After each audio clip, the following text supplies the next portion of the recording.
Jumelles autour du cou, longue vue sur le dos, Alan Riffaut, garde-moniteur, brave la neige pour aller observer un rapace très particulier, le gypaète barbu. Enfin, celui-ci décide de se montrer. Là, il y a eu relève.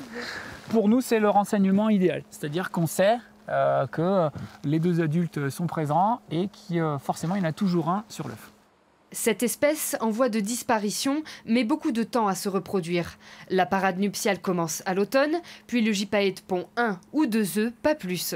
S'il survit, l'oisillon prend son envol à l'été.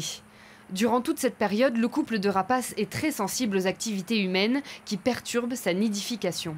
S'ils ne couvrent pas bien et s'ils se lèvent tout le temps de l'œuf ou s'ils abandonnent un petit peu le poussin, ne serait-ce qu'un quart d'heure avec un temps comme ça, je veux dire, il y a vraiment un gros risque de refroidissement du poussin ou de l'embryon quand il couvre.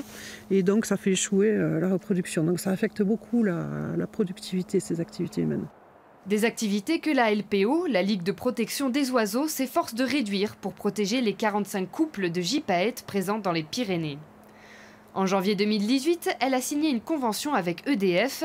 L'entreprise effectue régulièrement des travaux sur ses installations hydroélectriques.